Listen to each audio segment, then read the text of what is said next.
Hello, friends, and welcome for the first time this season to our very happy Monday Kings of Anglia Ipswich Town podcast. Ipswich Town have only gone and bloody done it. They've bloody won a game, haven't they? At the ninth attempt, beat Lincoln 1-0 on Saturday. I don't think any of us were expecting that, but what a result.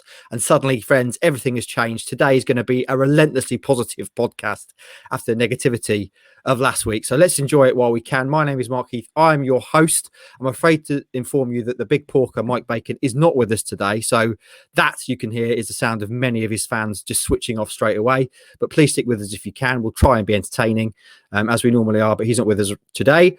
Those that are with us are the three guys who are at Lincoln. I'm going to start first of all with Ross Halls, the man with the camera sitting pitch side, the prospect, the prodigy, the man who captured Ashton going full beast mode, slapping everyone's hand or head, as Stewie put, just butting heads with people to celebrate American football style. And friend, you captured that video. Now has gone over 80,000 views on Twitter. It's well over in the thousands on Facebook and Instagram. It's the most watched bit of content we've ever produced. Fantastic stuff. How are you, Ross Halls? They did it, did they? They done it. They got a dub. They got a win. They got a W. And I didn't get hit by Mark Ashton because I was very close to getting hit with one of his fist pumps. But I tried my best to keep a distance. But yeah, what a moment. And what a weird feeling on a Monday after a win. Strange, isn't it? What is this? What is this strange feeling that I'm experiencing? Oh, that's right. It's positivity. Boys, the positive pair, the gruesome twosome, double trouble, thunder and lightning. Andy Warren, I guess you'd be thunder. Would you be lightning? I don't know. Hutchie, how are you? I'll be whichever of those you want me to be. I'd have loved it if Ross had been laid out by a stray fist pump. And the video just went black. Yeah, good work, Ross. By the way, we were watching you from the stands. Put a couple of little bursts of speed in to keep up with Mr. Ashton, to sort of do a little dart to get ahead of him and get that. Working hard to get that content. Yeah. A photographer gave up. Steve Waller, photographer. I think he gave up halfway, didn't he? But Ross, nope, sticking in there, skipping around. He's getting it all. Roscoe's a younger, more virile man, and therefore he proved that. And I want to talk about that at some point, boys, because obviously that's sparked something of a debate across social media, but we'll get to that towards the end of the game. You've already heard his dulcet tones. The doctor is with us as well, Stuart Watson, sporting what you described as what did you call it? A succulent, a plant just over your left-hand shoulder, which is unlike anything I've ever seen. Sporting it suggests I'm wearing it. I'm not wearing a plant. True. I have I've started adding a bit of greenery to my spare bedroom. Spend a lot of time in here in this little office setup. So yeah, added a few succulents. I described it as a plaited succculent. I don't think it's an aloe vera, but it's viewers of this will see that in the corner here. If you're only listening to this, it's well worth watching the video as well, just to see Stu's unusual plant, because it's unlike anything I've ever seen. I'm not sure how that's going to grow, Stu, because it is literally intertwined. No, me neither. This was a late purchase. I saw a lady selling them on a market stall as I was wandering through town the other day. I thought I'll have that. Impulse. It needs watering. I don't know if I'll remember to do that, but. Excellent. Coming soon, KOA spin-off gardening with Stuart Watson. Let's talk, boys, about Ipswich Town winning a game, because we've not been able to do that this season. And it's tremendous. As I say, last week's pod was a little bit negative, unnecessarily so, because of the results and also the fan social. Bloody hell. I'm pleased. The main reason I'm pleased that we won is just so those guys can cheer up. Jesus, Ross, we're getting relegated. It was unbelievable stuff. Anyway, we're not now. We're going to win the league. We're soaring on to win the league, 25-1. Boys, I'm going to start with you, Stu. Ipswich Town won 1-0 at Lincoln. It was, I would say, unexpected. None of us predicted a victory, certainly in terms of the way the season has been going. Your opening thoughts, please. Brilliant. Relief all round. I think relief is the word. You could feel that amongst the fans. You could see that in Ashton's celebration.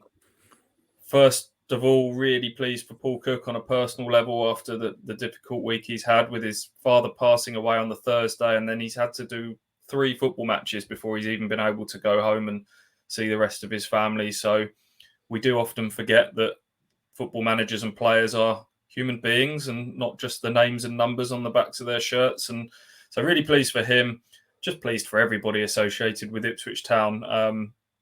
It felt like a big moment, this. I think if this goes on to be the season that we hope and still believe that it could be, this will be a really big moment that we look back on. 1-0, that was exactly the sort of result and performance that Ipswich Town needed. Had a bit of everything. First half, I thought they looked like they were beginning to click more as an attacking force. Yes, they've scored lots of goals in previous games and played some decent football, but this looked a more structured, joined up attacking performance in that first half. Second half was all about the sort of defensive work, and they looked like, again, they knew what they were doing a little bit more. There was more aggression, there was more edge to them. And I'll be honest, although it felt a bit nervy those last 7 minutes, Lincoln were desperate in terms of their attempts to get that equaliser. Ipswich had navigated the toughest moment in the game. They slammed the door in their face. They fully deserved this win. Can I tell you who else was happy? Both of you. Stewie and Hutchie. Little after the game, I know you boys are hardened football journalists, cynically hardened over years of covering football and the various things in the game. But I could tell there was a little glint in your eye in your little reaction video at the end. And obviously Hutchie then decided it was time to take on the challenge of the Beast, which we're going to talk about in due course. A little celebration amongst yourselves. Peek behind the curtain time, boys. I changed my tradition as well on Saturday. I wanted Town to win so badly. Normally I follow it through Stuart Watson's excellent tweets.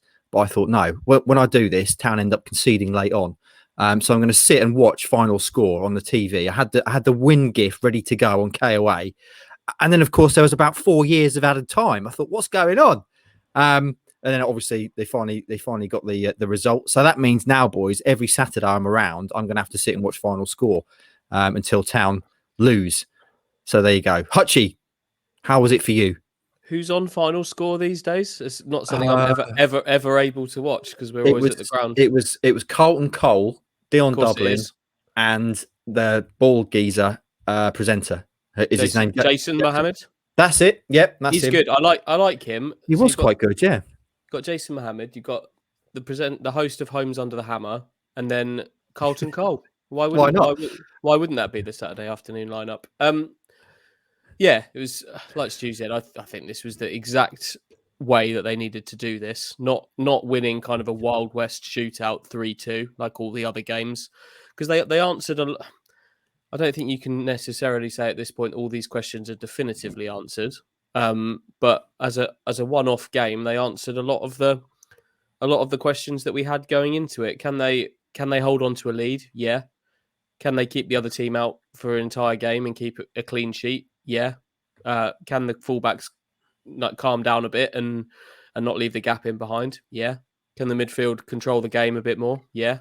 And they did. And they answered all of those questions, all combined to get the job done. And for me, that's fills me with a lot more confidence coming out of it than it would have done if they'd come away winning 3-2 in another kind of Wild West gunfight where the last shot wins it. Yeah, feel good.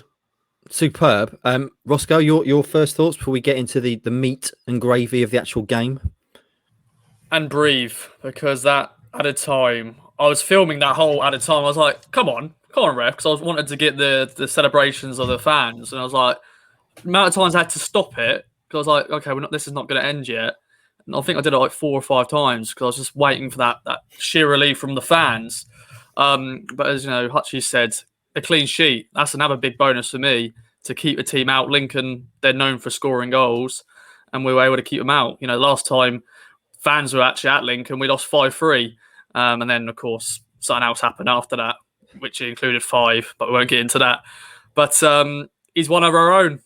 He's one of our own. And you know the rest. Macaulay Barn, again, scoring his 5th goal of the season. What a header. What good cross from Coulson. Although I watched the back, he has got a lot of space. Lincoln didn't close him down very quick enough. But he actually slipped as well, Coulson. So luckily, he got the ball, whipped it in, and Macaulay Barn with a header. But just breathe.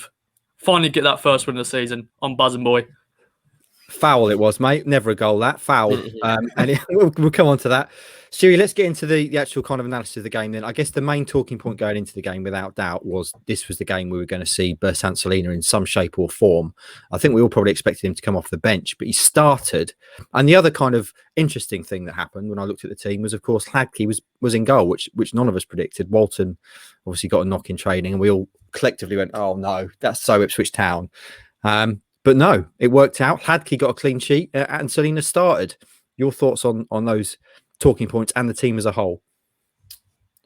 I was watching Celina very closely in the warm-up, and he has got a steely look about him at the moment. The rest normally they sort of split into two groups. The defenders go and sort of, one of the coaches chucks the ball up in the air and they take it in turns to head it away. And then the rest kind of go and pepper shots at the goal and working on their shooting. There was a three-way split this time where Celina, very much at the middle of a little warm-up group, including Fraser, Evans and Carroll, kind of went and did their own sort of really sharp one-touch pass and movement, just sort of in a box in the middle of the pitch. But Celina was very much the sort of the middleman of that. It was kind of playing off of him. And his presence in the team, actually, I'd say two players' presence in the team changed the dynamic. Celina and Tom Carroll coming into the team for Harper. We've talked about Ipswich. All of their attacking play was down the flanks, and it made them a little bit predictable, perhaps at times. And there was a lack of penetration through the middle of the park. It gave them a lack of control. Those two players changed the way Ipswich played because they're two players who want the ball. And so Ipswich went through the middle as well as wide.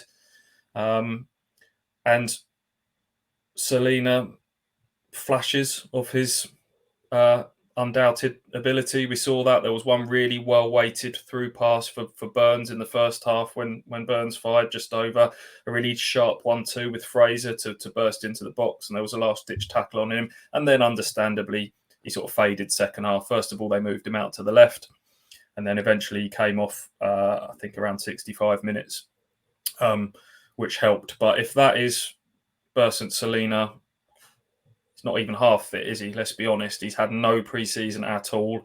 He's had COVID, a heart-related issue off the back of that. For him to go straight into the starting 11 and to perform to that level excites me about what's to come.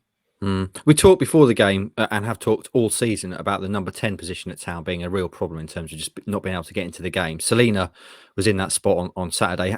Is that the kind of best that you've seen it played thus far, Stewie?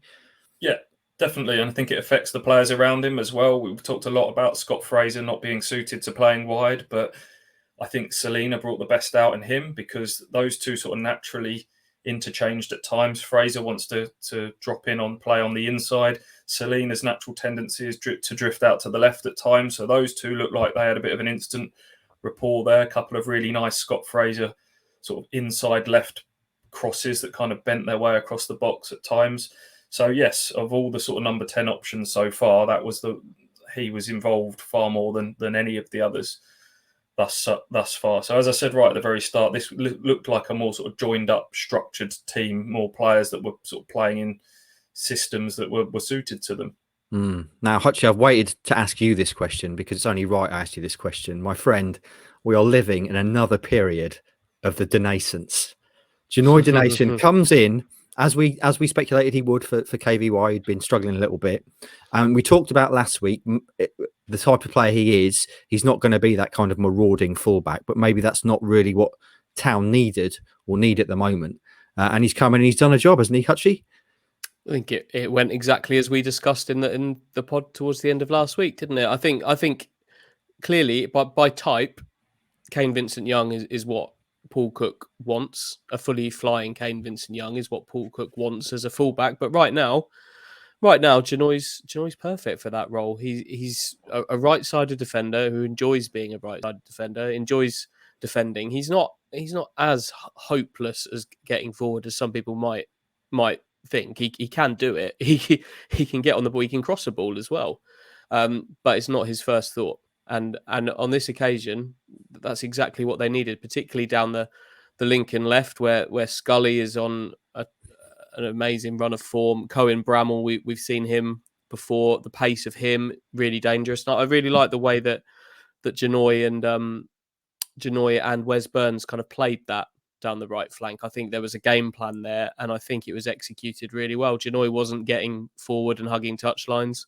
He was kind of tucking in a little bit deeper to stop the runs of Scully coming towards goal. Yeah, there were times he got the ball, but that's always going to happen. You can't stop players getting the ball completely, but they blocked off those runs. And then Burns' job was to kind of look after Bramall and his pace going down the outside. And I think sometimes you maybe looked up and thought, oh, Genoy's getting a bit narrow here, but I think that's what they wanted to do. It's how it looked to me anyway. And yeah, it worked out. It worked out really quite well. On Celina and the number 10, I don't think you're going to get anything else from him but to be involved in that position, because I don't think he would allow his teammates not to give him the ball, which as a number 10, I don't think you can bypass Bersant Celina. So that's why I think that one worked out a little bit better. And remember as well, when Celina was here before, he isn't a player that kind of dominates games from memory. He's not kind of a player that's kind of constantly the main man on the ball all the time doing it. He's a big moments player. So to see him kind of popping the ball about he's very much a one-touch player, isn't he, Stu? Like everything he was doing was one touch, quickly recycle the ball, move quickly. But then he produces a big moment, and that's what he did so many times during that loan spell, and what hopefully he'll be able to do in the future. Can we reflect also on your player ratings, actually? Because let's face it, so far this season you've been writing 3 far more times than you'd like, but this game there was a flourish. There were 7s, I think, were the lowest. There were plenty of 8s, and there was a 9 as well. Cameron Burgess. I thought, yeah, I think the consensus has been that Janoi was the man of the match, which I'm fine with. But for me, Burgess was the man I was most impressed with. Some maybe 8s and 9s are a bit high for the actual performance and what was produced, but those player ratings, it's about an aura. It's not a defined number system. This is an aura. So much goes into it. This feel, touch, aura, mood, all combines. And then it just comes out, because on the day, just how much pressure was on Ipswich going into this game. To like every game that's going on, the pressure to get this result is building, and those numbers maybe reflected how they handled that. But yeah, Burgess a 9. I think for me, he got his head on everything. He did it in the first half as a centre half, and then he did it in the second half as a left back as well. The obvious thing when Coulson went off, you would assume that Janoi would have gone to left back, and Luke Wolfenden would have gone in at right back. But then you think about it a bit more. Actually, they've prepared Janoi Donacien all week to play this kind of right-sided role against Lincoln's left. Don't take him out of that. They're doing a good job. Leave him in, and that meant that Burgess had to go to left back. And I think he did that job just as well there as he did in the centre. So 9. Yeah, I think Donacien and Burgess were probably the ones that kind of caught the eye the most, because of, Donacien's had one of the league's most informed left wingers in his pocket. Burgess, like every time that Lincoln air raid siren sounded to signal a corner coming into the box, there was Burgess to head it away, and then adapted really well to left back. But there's a couple of others in there that I've got to mention as well. I think you mentioned Hladky there that we haven't really spoken about so far. That is real character to kind of recover from the start of the season that he's had, where he looked like he was completely overawed stepping up from League Two. He's gone from a starter to them signing a goalkeeper on deadline day to dropping not only out of the 11 but out of the 18 completely. And fate means that his chances come. Thomas Holy has a night to forget against West Ham under-21s on the Tuesday night. Christian Walton goes over in training on the Thursday, we believe. I think it was Thursday or Friday before the game. And all of a sudden, Hladky's back in goal. And you could easily have been sort of a bag of nerves coming back into this. But, okay, he didn't have loads to do in this game. His goal wasn't peppered.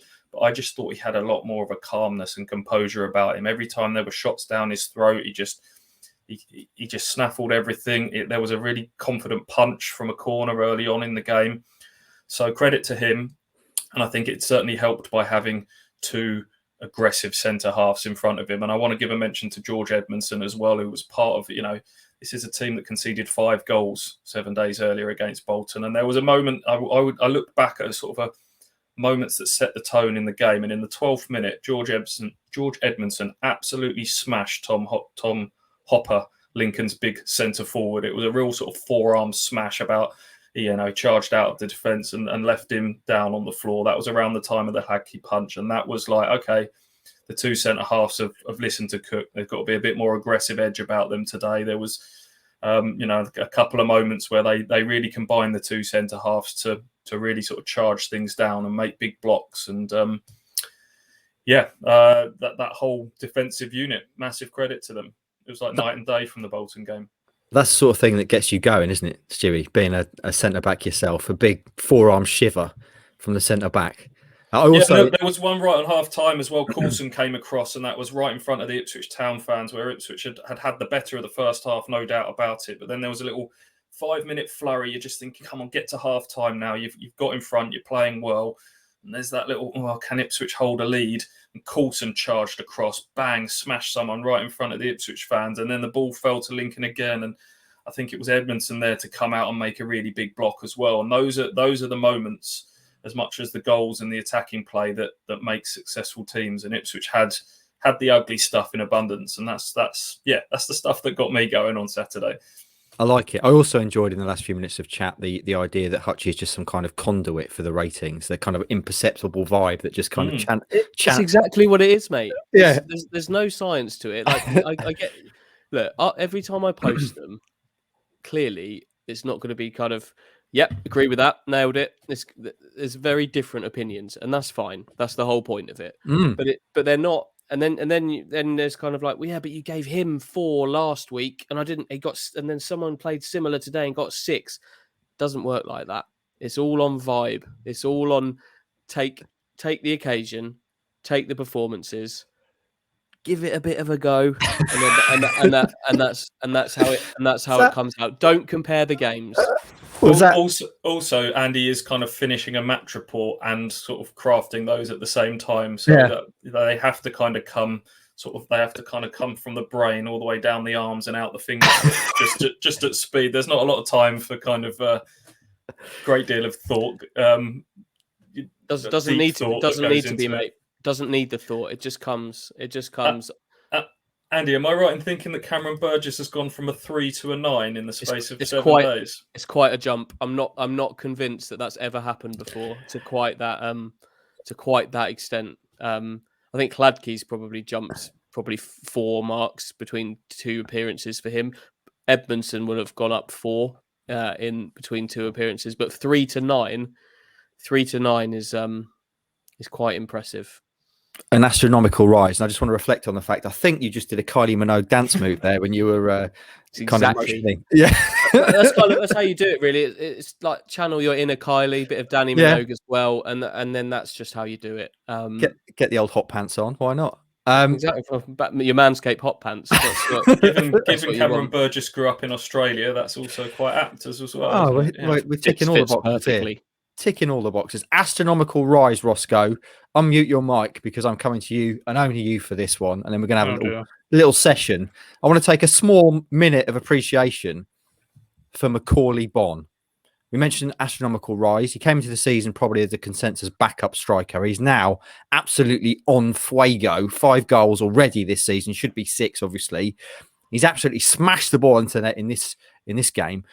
Appleton saying it's a foul, absolute nonsense to take the title of an IT Crowd episode. Are we not men?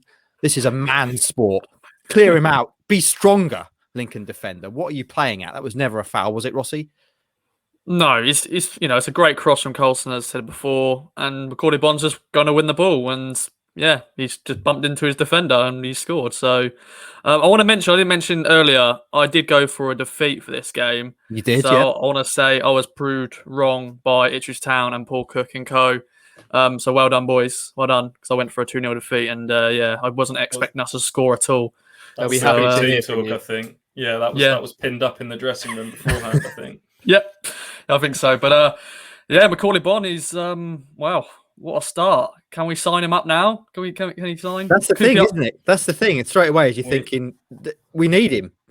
We had that chat on the way home. What do you do at Ipswich? Is it cheaper to start negotiating this now or leave it further down the line? I don't know whether there is a kind of a first buy option or an agreed price in there with this loan. I think from a QPR perspective, it's going to be very difficult to. I think Andy said you don't send a 25-year-old out on loan normally if you've kind of got great plans for him going forwards, but even less so now. How do you reintegrate Macaulay Bonne where his heart and mind is so firmly with Ipswich Town? I think this might be one where all parties realise that this has to happen. Let's come to a sensible conclusion. It's just, how they get this done and when they get this done. But never as a loan player, felt less like a loan player. Hey, he's the Town fans love him, and rightly so. It's a match made in heaven, isn't it? And I want to pick up one of your lines from your Stu Says bit, Stewie, where you referred to him as fans kind of never, or certainly not in recent times, have fans fallen so deeply in love with a player so quickly. And it really is that, isn't it? You feel like there's kind of a special sort of vibe going on without getting back into Hutchie's ratings and imperceptible feelings and stuff. But it's a beautiful thing, isn't it, Stewie? Go on, Stu, do it. I'm not no, definitely not. Go on, Stu, twerk. Oh, what have we become? It's great, isn't it? The whole kind of one of our own chant has maybe got a little bit, dare I say it, sort of overused in football. Anyone who's kind of come through an academy gets kind of that fanfare, despite the fact that they may have grown up supporting another club and whatnot. Macaulay Bonne is a bona fide Ipswich Town fan. The way he talks about them, the passion that comes across, it is like they've literally just stuck a shirt on a fan and put them out on the pitch. And he's a goal scorer as well, isn't he? You know, it's he seems to be in the right place at the right time. It's not just the goals that have impressed me. It's he talked about having that extra 10% playing with the Ipswich Town badge, and you can see that the way he's pressing high. Again, there was a moment in the first half where he charged down a centre-back and then he turned and saw that there was nobody within sort of 10, 20 yards backing up that press. And he really berated his teammates to say, come on, we got to do this together as a unit. And that's infectious to the rest of the team. It's infectious to the fans. What a great signing he's been. Never a foul, was it, Hutchie? Ridiculous. I think if you watch it back, you can't say it's a foul if you watch it back. I'll be honest, first time viewing it, you see the hands. He was a bit handsy, but on a first viewing, you could I maybe thought there was a bit of a push, and I think Michael Appleton, if he's completely honest with himself, I doubt he had watched it back by the time he gave his post-match interview. I think if he watched it back now, he would perhaps calm that down a little bit, because like Stu said, it's about, he's got the defender on the back foot there. But Bond's positioning is better than the defenders. Bond's got the run on him as well, and the defender's kind of trying to turn and defend that all at the same time, and Bond just tied him up in knots and thundered through him. The last bit of desperation from a defender, isn't it? You know, like the striker's got the run on me here. My last play is to kind of go down softly and hope I get the foul. But Bond had got the run, and sometimes that's it. That's it. It's game over once the striker's got the run on you and the ball's placed in the right place. As Ross said, hell of a cross.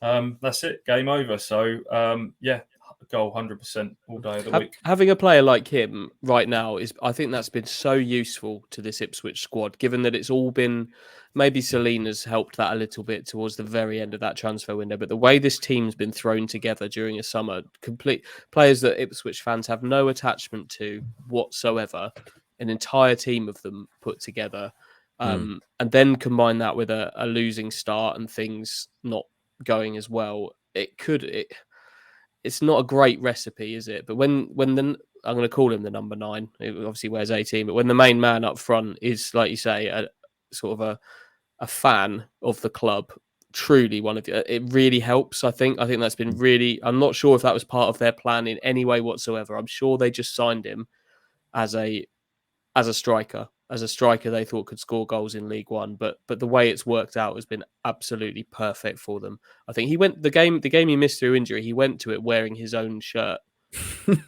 and sat in the south stand. That's yeah. It says all you need to know. It's great, isn't it?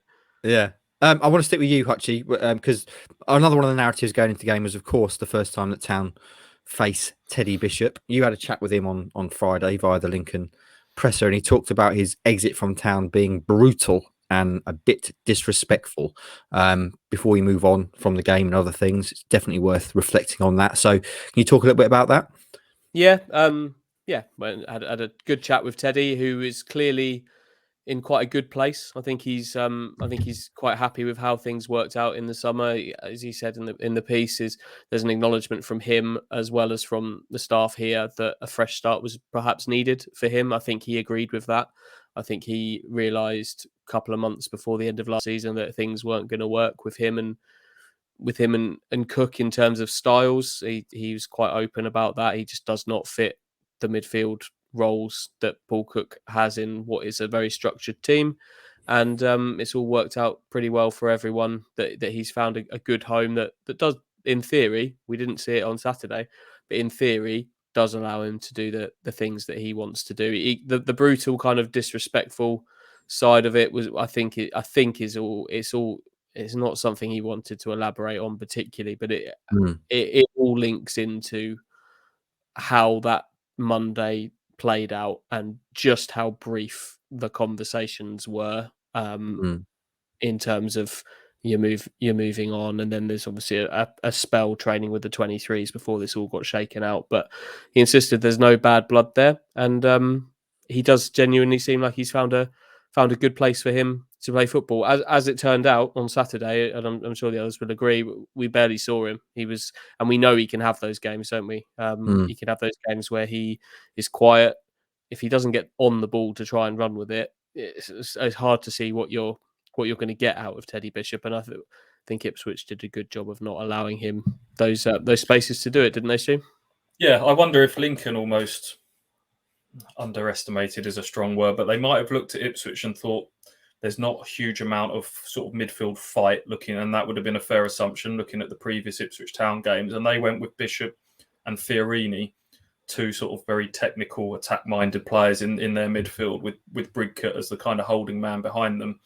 But I think that sort of that changed. Obviously, the dynamic of the Ipswich Town midfield changed, and maybe Lincoln was suddenly the team that lost a bit of midfield control in there. Teddy was very quiet, and he got subbed off and got a little bit of stick from the Ipswich fans behind the goal, which surprised me a little bit, given, despite sort of the injuries and how his Ipswich career drifted. He was someone who'd been at the club from a very young age, was a big part of the playoff season a few years ago. But there you go. There's new heroes to get behind now for Ipswich Town, as we just discussed with Macaulay Bomb.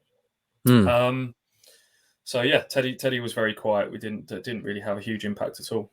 We have to get used to this. There's more coming, aren't there? They're spread across the league, so we're going to bump into a few more. James Wilson and Jack Lancaster, both in League One, come up against them. Cup games. Guion Edwards at Wigan. It's going to happen. It's going to happen a few more times. Of course, the Papa John's Trophy. That's the big one. Of course. The Luke Chambers Cole Skew's testimonial game. Rossi, before we move on, I just want to reflect on midfield there. Stu's talked about midfield, and that's obviously been an area of concern for Town so far this season. Essentially, what we're in the process of now is a kind of audition process for who's going to partner Super Sam Morsey. Tom Carroll's coming on Saturday, and he's put himself in pole position, hasn't he? Definitely has. But then Raheem Harper, I can't get my words out. Raheem Harper, the dream, he played in number 10. He came on. Did he replace Celina or he replaced somebody? Yeah. But no, I like Tom Carroll. I think when we did our transfers, ratings, I think not many of us put him very high, but he's impressed me. He was very controlled in that midfield. And yeah, maybe he will battle Ollie Evans out for that position with Morsey. That could be the new partnership. So yeah, we'll have to wait and see. How many games has Morsey got left? One more game, is it? One more game, yeah. So Doncaster is the game. He'll come back in. Yours truly put him in 18th of the 19th signings. Once again, showing how little I know. Absolute disgrace. I did say in there that I thought he had the potential to all be right, the Stu. quickest and No one highest likes climber. no one likes to show off. Oh, I said this. Yeah. Come on, mate. I put him in 5th. Yeah, whatever. He was. It's going to be very interesting, like you say, who he goes with there, because I think Morsey is nailed on to come in. Evans and Morsey have played together before. Is that the more experienced partnership there? I don't know if that counts for anything. I didn't think Evans was improved, but maybe not enough. I think he's got to do more on Saturday to stop that being the Carroll Morsey partnership. But it may well be judged on just how it works on Saturday against Sheffield Wednesday before we go into that Doncaster game.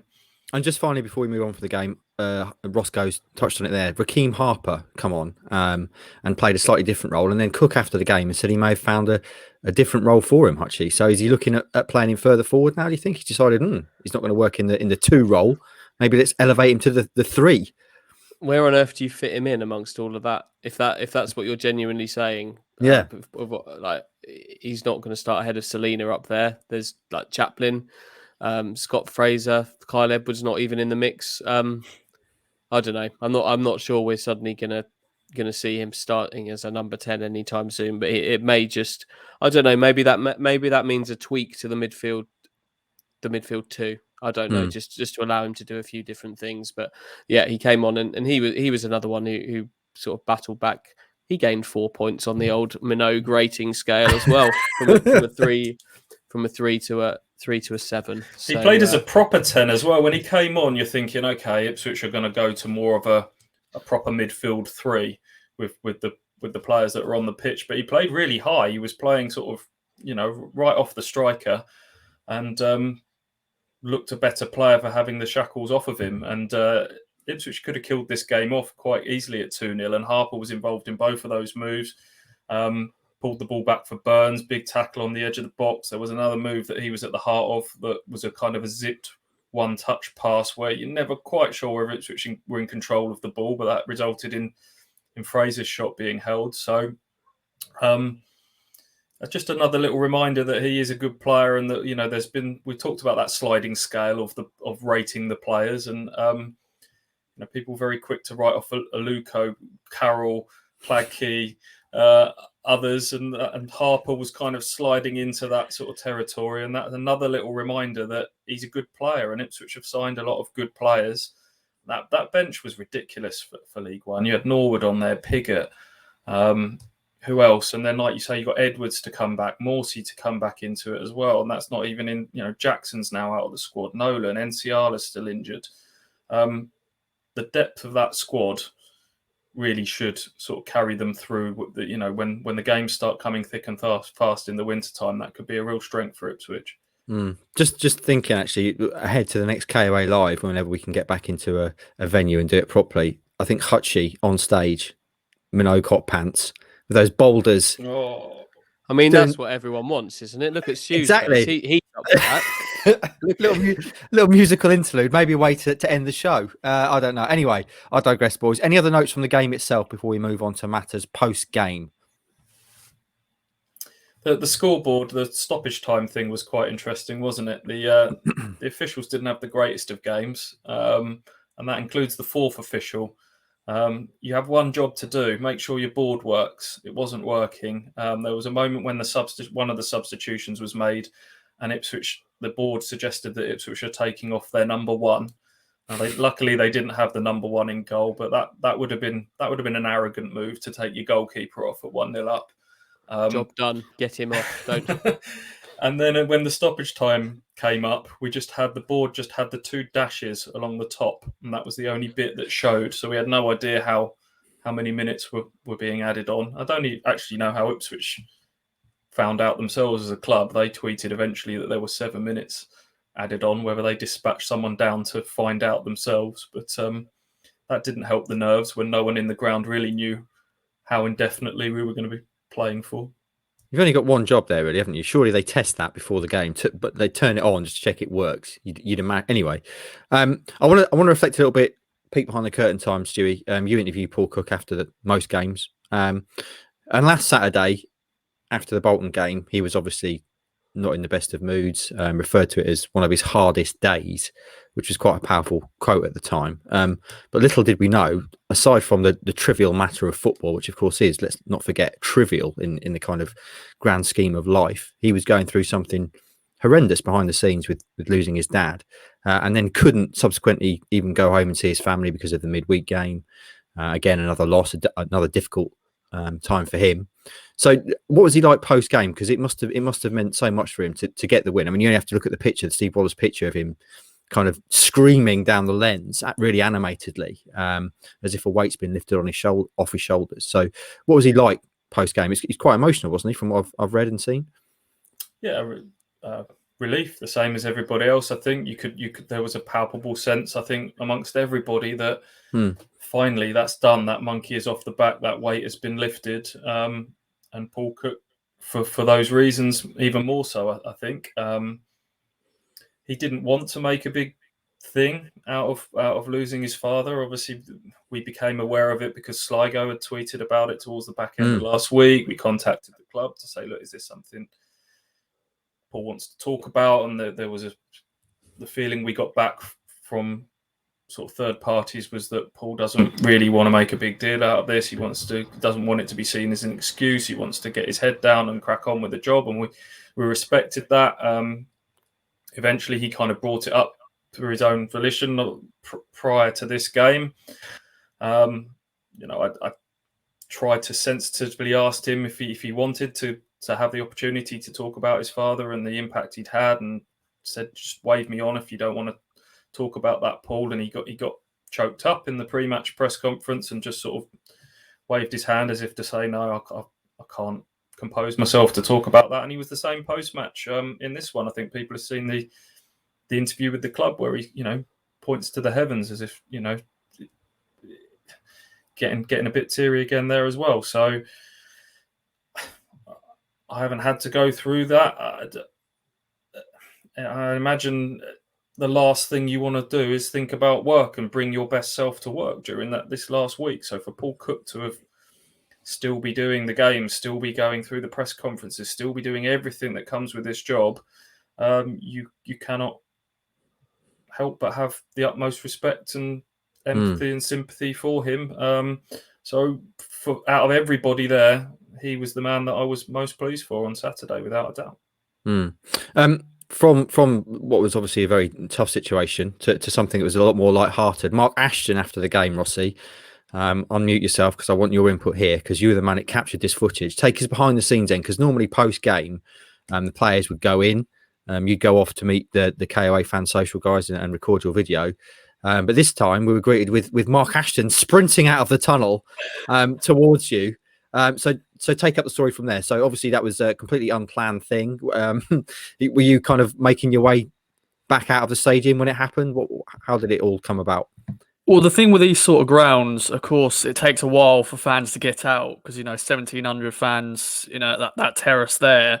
So it does take a while. And of course, after a win, fans are still going to be there cheering, and celebrating. Of course, some of the players were doing a warm down. And then, I'm just sort of sorting my kit out, ready to go out. And, there's a big queue to get out. So I thought, okay, I'll wait a little bit. And I looked over my shoulder and I saw a suited and booted man.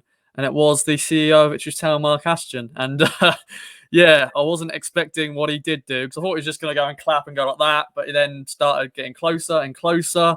Then he started a little bit of a jog. And then he then went fist pump. And then I was like, of course, I've got to film this. And then, I followed him throughout the whole thing. But I didn't think it was going to go the whole way down.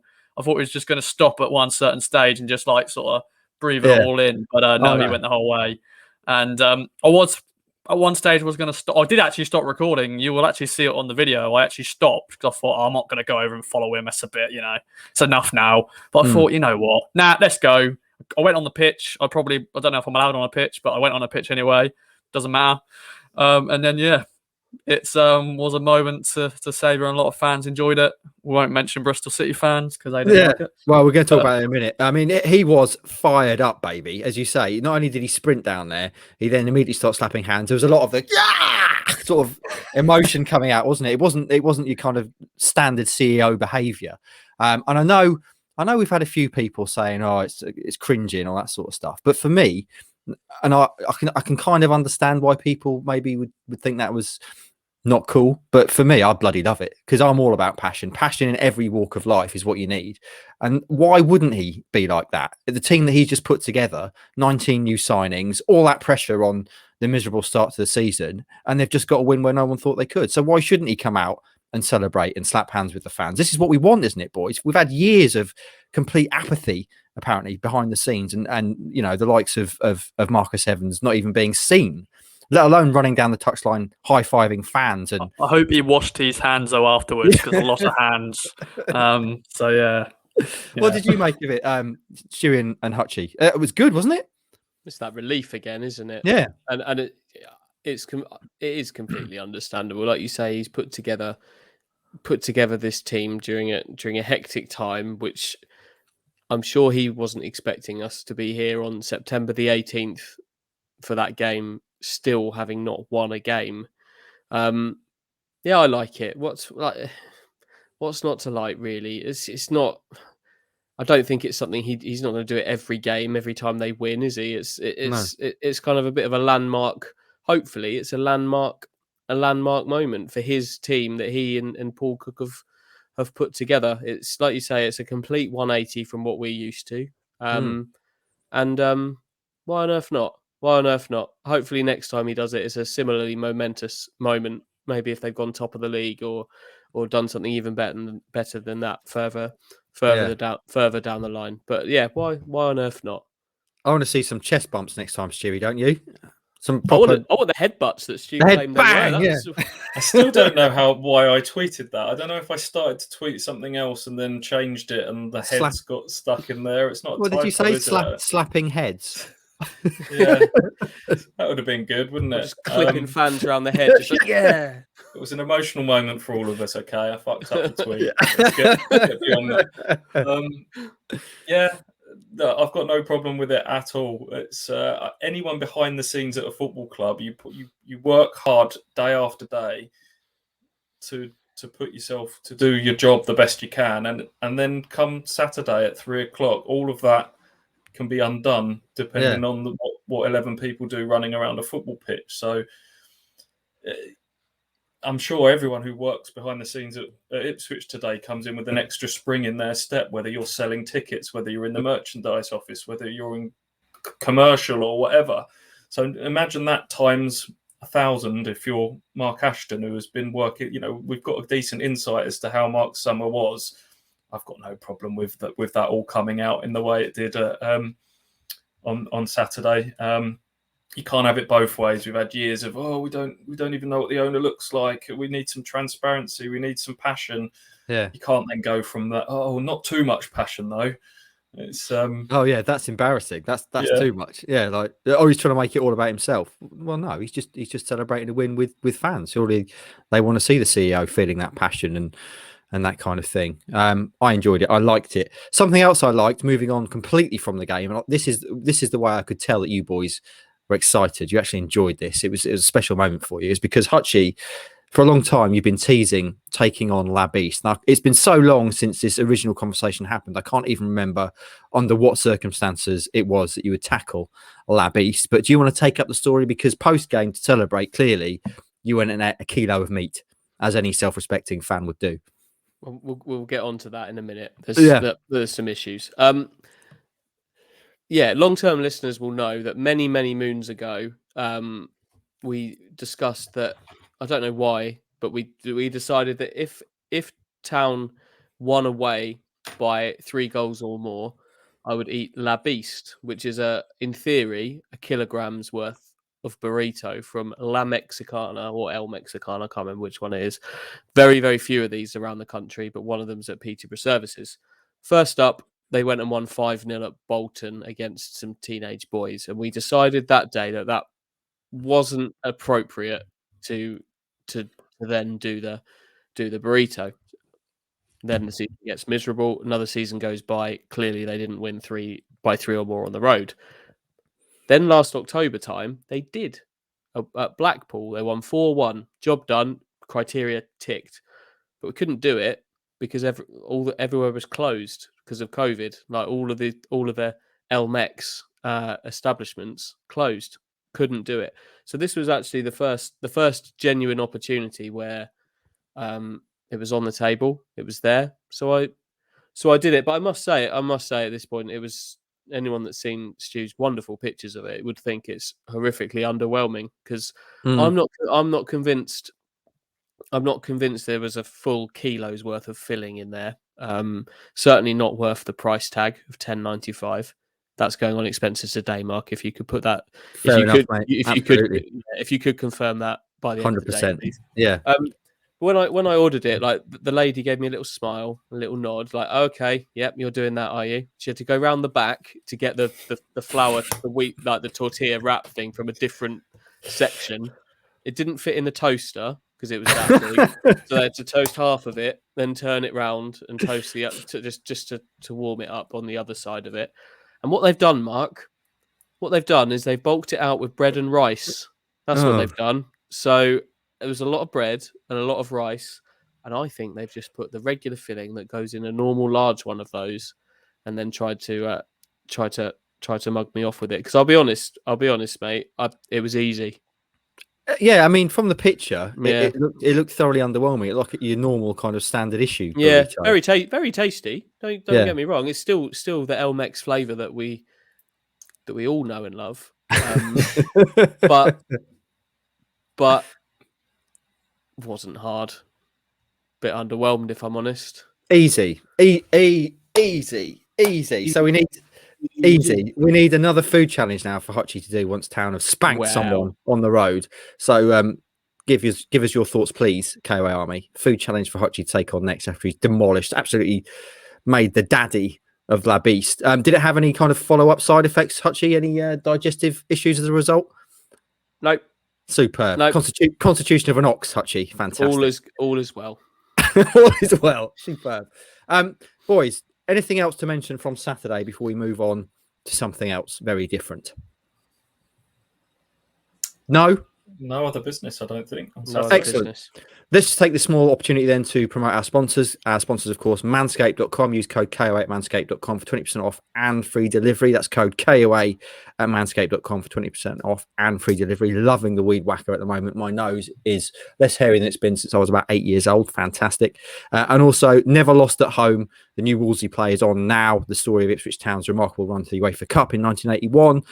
Musical show. Sounds tremendous. Go back and listen to the special podcast we did with Peter Pevley and Peter Rowe, the director and star of that particular show. That's running for a month. Get your tickets through the new Wolsey website. Tickets start at £10. Right then, boys. Something else very different, which happened over the weekend, which had an Ipswich Town link, and I want to talk about because I love it. Kieran Dyer on Celebrity SAS.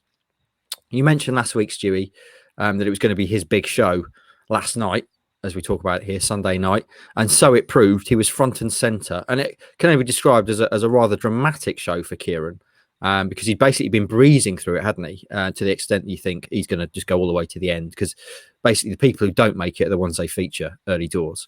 And you'd expect with his fitness and all that kind of stuff for it to be something that he would thrive at. And then last night, I don't know if you watched it, Stu. I'm hoping you did, because I'm going to ask your thoughts on it. He ended up going in quite dramatic fashion, but not before, obviously, talking about the abuse that he suffered, which was a really moving thing to see him talking about that in the way that he did. And then, of course, he ended up, I think he cracked his rib, and then he had a respiratory issue, which meant that he essentially collapsed. Yeah, and they didn't say this on the show. He punctured his lung. So wow. The injury that he suffered was on day 2. So people who followed the show, there's the mud wrestling task where they had to kind of... I'm not sure that's the official SAS title. But it's like a sumo wrestling ring, sort of out in the sort of the Scottish Highlands or wherever they film it. And it's cold, it's muddy, it's wet, and they're aggressively trying to sort of remove each other from the circle. And Kieran cracked a rib in that, so that was, I think, his second day up there. And the bit in the show where you see him sort of on night duty and collapses and says, "I can't breathe," his cracked rib has ended up puncturing his lung, and so he carried on for days with that sort of injury. And anyone who's had cracked ribs or a rib injury of any sort will know that ain't no joke. So physically, I mean, we probably shouldn't be surprised. This is a man who finished a game of football with a broken leg at one stage of his career. Trained really hard for this. Was told, I think it's a badge of honour for him that he was told that he would have passed the physical test to kind of get in as a normal civilian for the show, let alone one as a celebrity. So I've got no doubt that he would have gone all the way had it not been for the injury. And I know he's gutted not to have been able to do the latter stages of it.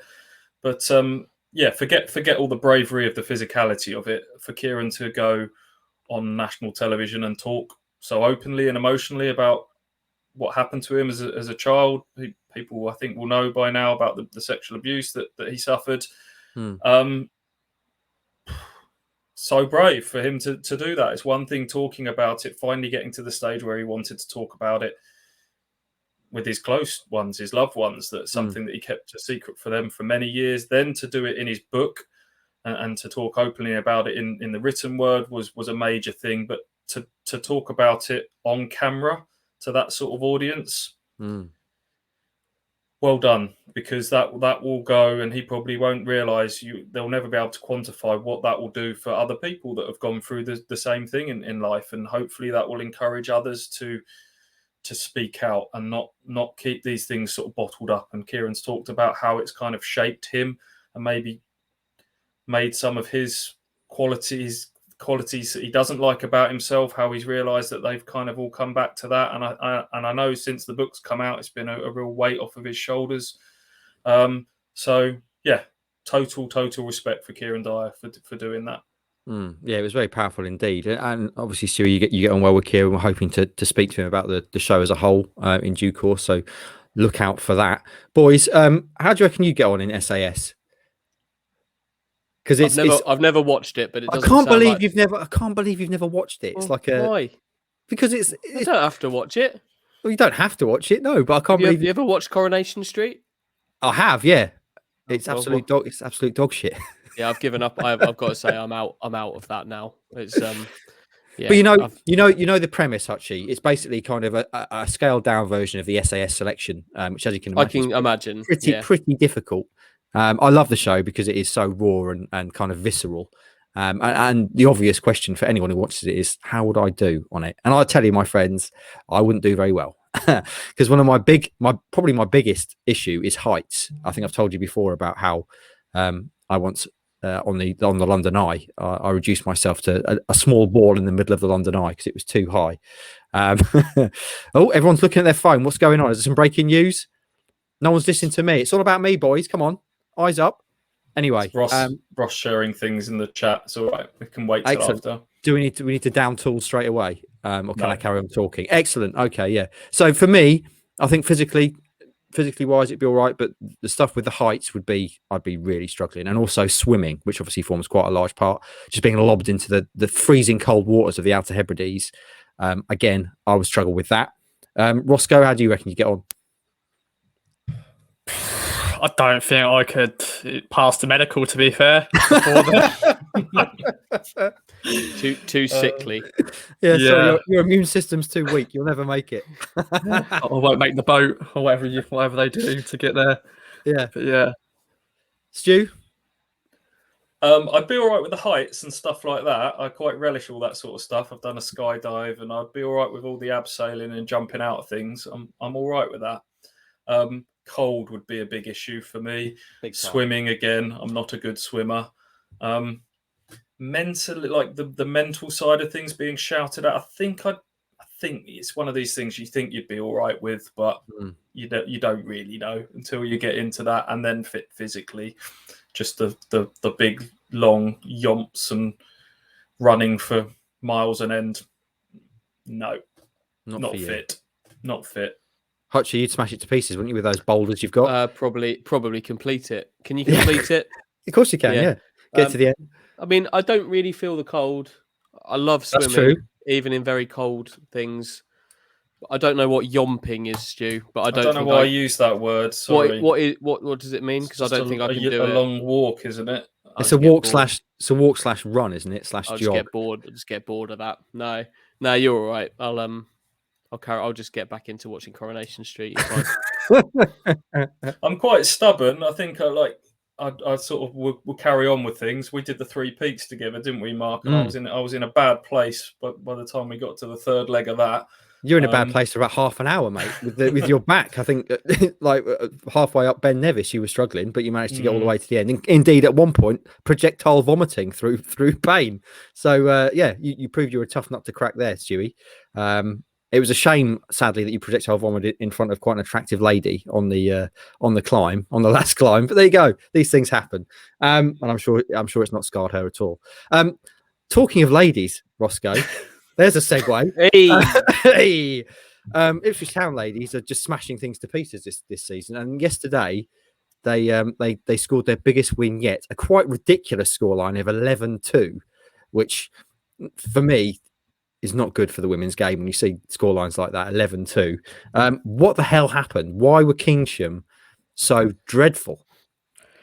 Yeah, the word is ridiculous. Although I'm quoting, a lot of fans here, we don't score enough at home. We've only won 1-0 the last 3 home games. So we've topped that very much so. But the inside info was basically Kingsham, however you say their name, their first team players, most of their first team players didn't fancy it. They didn't fancy travelling all the way to Suffolk. So they played a lot of their reserves. I think there's a few first teamers in there, but we were just ruthless. That is the word as well, ruthless. They just went and scored. Eloise King, just like Macaulay Bond, she's a childhood fan of the club. She's, was a season ticket holder. She loves the club through and through. She kisses the bag every time she scores. And she scored 4 great goals. And they listened to my Track the Girls Talk podcast because I said to them, celebrate in front of me, because they kept celebrating away from me. So all the celebrations pretty much are in front of me. So, but yeah, ridiculous. And it's not good for the game when you're beating teams at that level. I think we're getting used to it in the 4th tier, winning 10-0 and all that jazz. But when we get to 3rd tier, you're hoping for more competitive games. And there have been competitive games, but in this one, 11-2, ridiculous. Just kick him out of the league, innit, Kingsham? I mean, if their players can't be bothered to travel to away games, what are they doing playing in the first place? What a complete waste of time. Just kick him out. Can I just chuck an allegedly in there just to cover ourselves with the legal legals? It's true. Absolutely. Yeah. Allegedly. Allegedly couldn't be bothered. Yeah, not good. But of course, you'll be bringing us a Tractor Girls talk, I assume, to reflect on all that in depth this week with Katie. Boys, just very briefly, as we end this pod, about an hour, which is always a good length for a podcast. Sheffield Wednesday this weekend, another League One big boy at home, an opportunity to build upon the first win of the season. Sheffield Wednesday, reading back through their kind of coverage so far this season, they have kind of split most of their games. I think they've won 3 of their first 7 games, lost a couple, drawn a couple, and a similar kind of comments being made about them in terms of taking the lead and then losing leads and getting booed and all this sort of stuff. Obviously, we'll reflect on this in more depth later on in the week, Stewie, but your thoughts, kind of early doors on the Wednesday game? Big one, isn't it?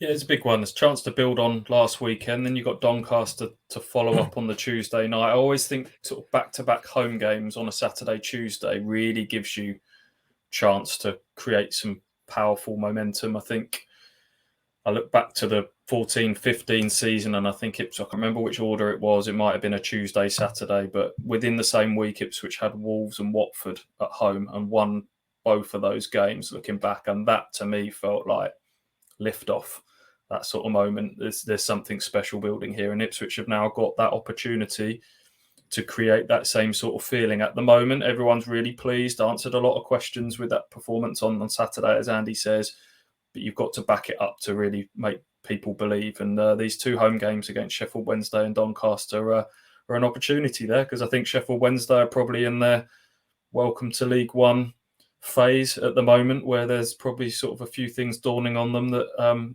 it's a more difficult league than perhaps people first realised when they first dropped down. Mixed results so far, so a real opportunity for Ipswich now to kick on. Hotchie? Exactly that. Really, it's got to be. You've got to do it again and again. They've got themselves into a little bit of a hole, Ipswich, with their start that they've begun to themselves out of now. They've got the first win, and you need to build those habits now. They've shown some really good habits at the weekend and answered a few of those questions, like I said earlier, but not definitively. And start doing it now. Great, perfect time to do it. As Stu says, 2 back-to-back home games is a perfect way to sort of build a platform. 4 points from those would be decent, in my opinion. 6 was great. 4 would be just fine, and build a season starting from now, please. I see Berahino scored for Wednesday on his first start. He's going to be absolute different gravy at this level if he can get stuff together. Rossi, looking forward to Saturday. Back to wins, baby. Back to wins. Okay. So you've gone from predicting defeats now to back-to-back wins. Yeah, and after the game, I'll go, they're all rubbish. They're not, they're not good enough. Yeah, I'm a very fickle fan, but no, I think the momentum and all that. Bersant Celina, his homecoming. I think it'll be a good game. Sheffield Wednesday, although their record, we'll get into this more later on, but they've haven't won the last 3 games, so the normal town thing is to lose against a team who are doing poorly and getting their first win after a few games. So they lost against Morecambe. Morecambe, they've got some good results so far. They got a draw against us and they're beating Sheffield Wednesday at home for them as well. So, but no, let's see if they can make it back-to-back wins. Right then, gents, 65 minutes of podcast gold is recorded in the bag already. Anything else you want to add before we take our leave? Hutchie does, of course. Yes. You've glossed over another big win from the weekend. £1 million picks. I am a Just thousand apologies. A thousand that apologies. under the carpet. Yeah. Sorry. No, go on. You go, my friend. On you go. Just 100 grand profit this weekend on what was a pure value bet of betting Ipswich to win. £50,000 paid me back. Let me get my little spreadsheet up. Paid me back £165,000. Sadly, I did also put a little bit on Wes Burns to score any time and for a penalty to be missed in this game. They didn't come in, but all in all, a nice 100 grand. A nice 100 grand profit takes us back to 815,000. So only £185,000 down now. So Small beans. We're on the way back. Small beans. And how are you getting on in your actual real life betting? Because you were quite well up, weren't you, Hutchie? Oh, there we go. Very nice, Stu. Well done. Very, very good. Very well, thank you. Excellent. It's undisclosed details, but yeah, very well, thank you. Superb. Hutchie, of course, is off now for the rest of the week. After a couple of days at the start of the week, he's missed the game this weekend. And we shall miss him. But the big porker, friends, you'll be pleased to know, we'll be covering. No doubt he'll appear on Thursday's pod, the preview pod. And also he'll be covering the game with the boys at the weekend. Right then, boys. Any other business? What? Which one of you wants to take ownership of the pot for the weekend? What? That is a bit. Surely that is too much pressure. If I give it to me, I'll go all in. If you give it to me, no. I'm going to give you £15,000, and all 3 of you can have a £5,000 bet on me. Oh, thanks, Dad. Yeah, and some Smarties and a packet of a copy of Match magazine. All right, well, that's something we'll sort out on Thursday. £5 each to play with, boys. £5 each. Use it wisely. I keep the profit. So obviously. So, and then I might buy you some sweets or a La Beast with it with the winnings. Could buy a lot of La Beast with those winnings. Right then, boys, that's it for today. Then it's been a good pod. We've had a good time today, boys. It's been buoyant, I thought, because of obviously the win. A win changes everything, doesn't it? And I think we're all feeling good about things, and it makes our life so much easier. Bloody hell, boys, it's fantastic. Right then, thanks for listening today. Please do remember to support our sponsors, Manscaped at manscaped.com. Use the code KOA for 20% off and free delivery. That's the code KOA at manscaped.com for 20% off and free delivery. And also, if you haven't already got your tickets for the excellent Never Lost at Home musical play at the New Wolsey Theatre running till the middle of October, do that now. New Wolsey website is where you get your tickets, starting at £10. It is tremendous. It will be tremendous. Are you boys going to see that? There was talk if you're going to see that tomorrow. Is that you having a little date? Is that happening? Oh yes. Well, you can give us a review on Thursday then, Stu. Fantastic. I love that notion. You two just having a little night out together. Lovely. Now then, that's it for this week then. So your week has started with relentless positivity. Hopefully this podcast today has been like bathing in the holy waters at Lord's, soothing all your ills from Town's miserable start to the season. We're up and running, guys. We're up and running. Town have won a game. We are up and running. The podcast is over. Hope you've enjoyed it. Have a great start to the week. The podcast is over. On reflection, this is not my best outro. Anyway, have a great start to the week. We'll speak to you again on Thursday. Woo!